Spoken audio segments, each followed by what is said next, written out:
Hello everyone, स्वागत है आप सभी का मिनिस्ट्री ऑफ ट्रांसलेशन पर। तो हमारी जो सीबीएसई प्रीवियस ईयर पेपर के क्वेश्चन की जो भी हमारी सीरीज थी वो खत्म हो चुकी है। तो आज हम स्टार्ट करने जा रहे हैं एनवीएस यानी कि नवोदय विद्यालय समिति का जो जूनियर ट्रांसलेशन ऑफिसर का प्रीवियस ईयर का पेपर था उससे। तो हम स्टार्ट करते हैं क्वेश्चन फर्स्ट से। ये जो पेपर है कि 2022 में हुआ था। मेरे पास एक 2017 का भी पेपर है, जो भी हम कर लेंगे। और ये जो 2022 का पेपर है ये मैंने बहुत मुश्किल से जुगाड़ा है, तो इसमें क्वेश्चंस कुछ इधर उधर हैं, ऑर्डर सीक्वेंस में नहीं है। तो आप लोग उस चीज का ध्यान रखिएगा। आप क्वेश्चंस देख लीजिए एक बार सारे, फिर आपको आइडिया लग जाएगा कि ये जो एग्जाम हुआ था इसमें कैसे क्वेश्चन पूछे जा सकते हैं आने वाले एग्जाम में भी। तो आइए देखते हैं हमारा फर्स्ट क्वेश्चन। इस फर्स्ट क्वेश्चन जो है वो ट्रांसलेशन से रिलेटेड है। ट्रांसलेशन आपको करना है इंग्लिश टू हिंदी में। तो फर्स्ट आपका जो वर्ड है वो है पंजन। पंजन का जो हिंदी अनुवाद होता है वो है तीखी गंध। ठीक है। सेकेंड क्वेश्चन पे चलते हैं। सेकेंड क्वेश्चन है डेमोक्रेटिक। डेमोक्रेटिक का हिंदी अनुवाद करना है तो प्रजातंत्रीय इसका एक बिल्कुल सही आंसर है। अगर आप चाहते हैं कि मैं इसका कुछ आपको प्रैक्टिस क्वेश्चंस भी करवा दूं तो मुझे बता दीजिएगा, हम ऐसे ही कुछ वर्ड्स जो है वो प्रैक्टिस भी कर लेंगे। थर्ड पे चलते हैं। थर्ड है निम्नलिखित अंग्रेजी वाक्य में रेखांकित शब्द के लिए कौन सा हिंदी अर्थ उपयुक्त है। हम इसको थोड़ा सा बड़ा कर लेते हैं स्क्रीन को।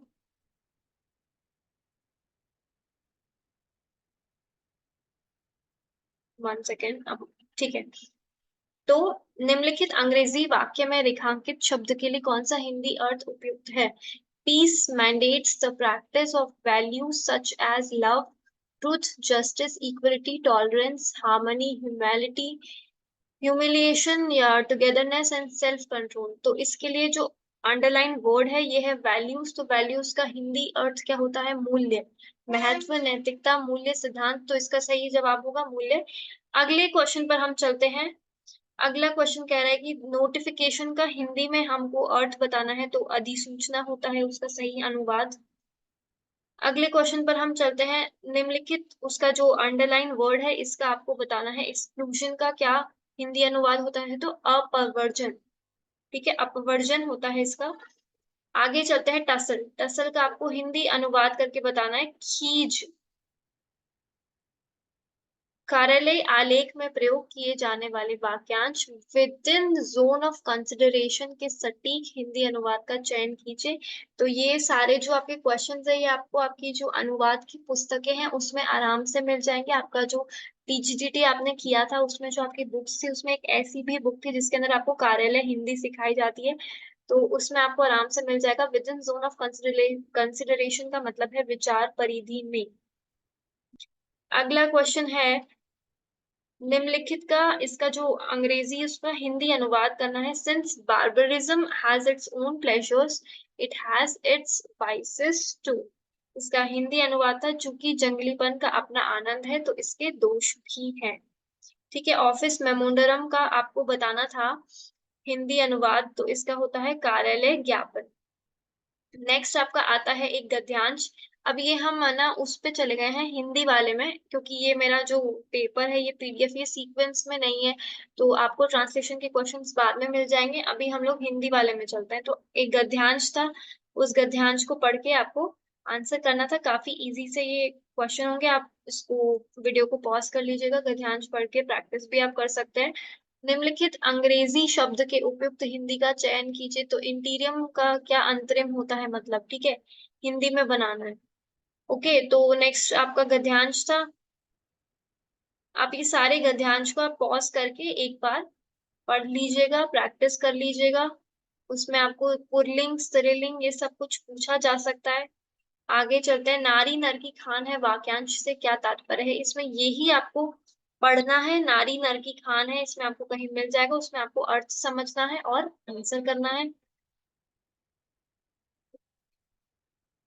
आगे चलते हैं। ये सारे आपके गद्यांश वाले क्वेश्चंस है, हम इनको डिस्कस नहीं करेंगे। निम्नलिखित विकल्पों में से उस वाक्य का चयन करें जो विधेय विशेषण का उदाहरण है।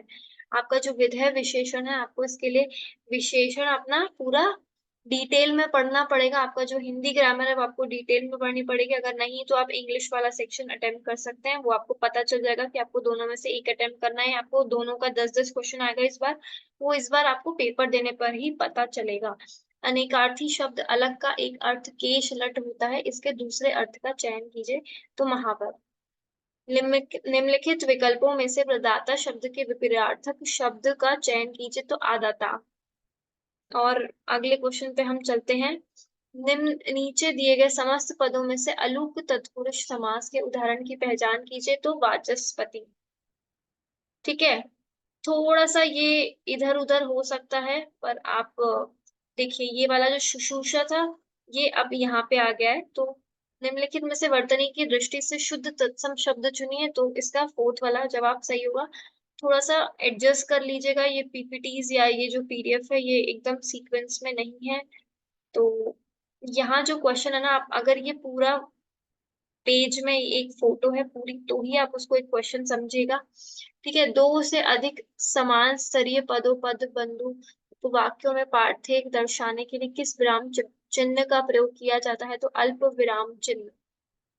मैंने बहुत मुश्किल से आप लोगों के लिए लाया ये, तो प्लीज इसका रिस्पेक्ट कीजिएगा। और मैं लाती रहूंगी। 2017 का तो पूरा पेपर वेबसाइट पर अवेलेबल है, तो वहां से हम लोग लेके कर लेंगे।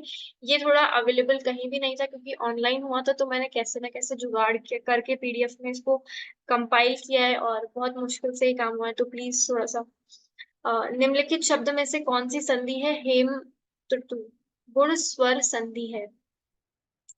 आगे चलते हैं। जो पूरा एक क्वेश्चन का एक फोटो दिख जाए ना, तो आप मान लीजिएगा कि वो क्वेश्चन है। निम्नलिखित में से सब शिव अर्थ वाले संश्रितो बिनार्थ शब्द युग्म का चयन कीजिए। तो सर्व श्रव।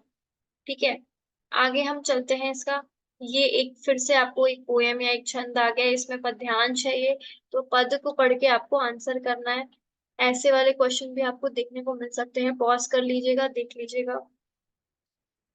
आगे चलते हैं। निम्नलिखित में से कृत प्रत्यय से बने तद्भव स्त्रीलिंग शब्द की पहचान कीजिए। तो थोड़े से ग्रामर के डिफिकल्ट क्वेश्चंस हैं, पर ठीक है। ऐसे ही क्वेश्चंस आपको इस बार भी देखने को मिलेंगे एनवीएस के पेपर में। 100 नंबर का आपका ये पेपर है, जिसमें आपके 100 क्वेश्चंस है। तो काफी इजी है, ज्यादा क्वेश्चंस है नहीं, ज्यादा नंबर का पेपर है नहीं। इसके बाद कोई इंटरव्यू नहीं है, आपका एक ही पेपर होने वाला है।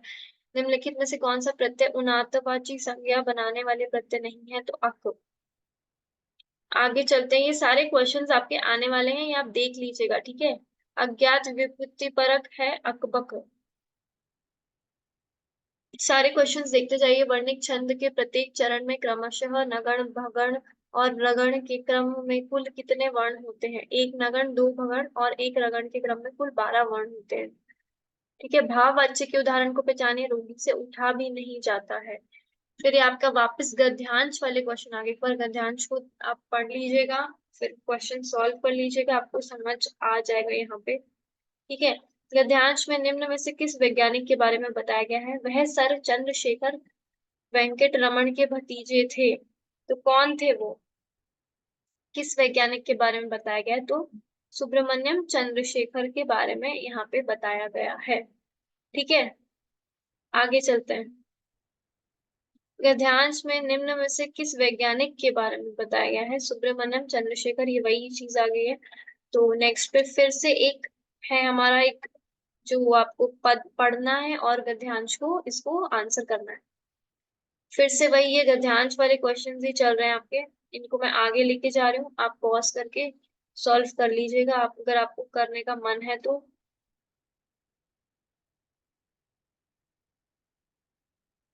फिर आगे यहाँ पे एक जीके का question. What is chemical formula of amino group. ठीक है। NH2। निम्न में से कौन सा आंदोलन हेनरी विवियन डेरोजियो द्वारा शुरू किया गया था। तो युवा बंगाल आंदोलन। डैश स्थान दिलाता है। मध्य निम्न उच्च स्थित मध्य मध्यम स्थान दिलाता है। What is chemical formula of amino group, ये हो चुका है। वर्ष, ये पूरा ये है एक्चुअली, वो क्वेश्चन नहीं था, ये वाला क्वेश्चन है। वर्ष 2019 के लिए भारत का HDI मान 0.645 है, जो देश किसी देश को मानव विकास श्रेणी में डैश स्थान दिलाता है। तो मध्यम स्थान दिलाता है। आगे चलते हैं। आपको जहाँ ये पूरा ऐसे दिख जाए ना कि नारियल का वृक्ष डैश से संबंधित है, उसी को आप क्वेश्चन समझिए। ठीक है। तो ताड़कुल। फिर नीचे आ जाओ। रजिया सुल्तान की, सुल्तान डैश की बेटी थी। तो किसकी बेटी थी। इल्तुतमिश की बेटी थी। जनवरी 2022 में निम्नलिखित में से किस प्रसिद्ध शास्त्रीय नृत्य की मृत्यु हुई थी? तो बिरजू महाराज की हुई थी। अब ये अधूरा है तो ये कोई क्वेश्चन नहीं है। आगे चलो, जो रिपीट हो रहा है उसको भी छोड़ते जाइए। वर्ष 2024 में निम्न में से किस आयोग का गठन भारत में भाषाई एवं धार्मिक अल्पसंख्यकों से संबंधित मामलों की जांच हेतु किया गया? रंगनाथ मिश्र आयोग। बढ़ते जाइए, आगे बढ़ते जाइए। ये कुछ आपके करंट अफेयर से जुड़े भी क्वेश्चंस आते हैं, जैसे ये वाला। In January 2022 who among the following tennis player was denied entry to Australia after landing in Melbourne? Was Novak Djokovic. ठीक है, आगे आप देखते जाइए। ये सारे क्वेश्चंस आपके जीके और करंट अफेयर के हैं। उसके बाद आपका कुछ रीजनिंग पार्ट भी आएगा, जो भी काफी इजी सा पार्ट है। मैं आगे करती जा रही हूँ। ये आपका रीजनिंग पार्ट आ गया है। ठीक है, ये एक आपको कोडिंग वाला क्वेश्चन है ये। आगे चलते हैं। निम्न में से कौन राजा राज के सामने बैठा है? तो ये पूरा आपका सिटिंग अरेंजमेंट वाला क्वेश्चन होता है।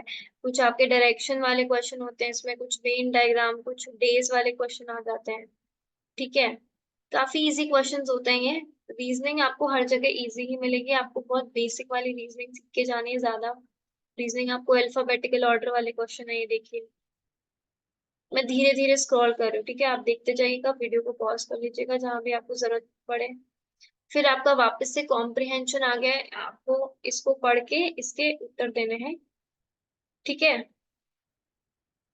कॉम्प्रिहेंशन पैसेज आपका चल रहा है। इसमें काफी सारे मैंने देखा कि कॉम्प्रिहेंशन पैसेजेस थे, तो इजी रहेगा आपके लिए।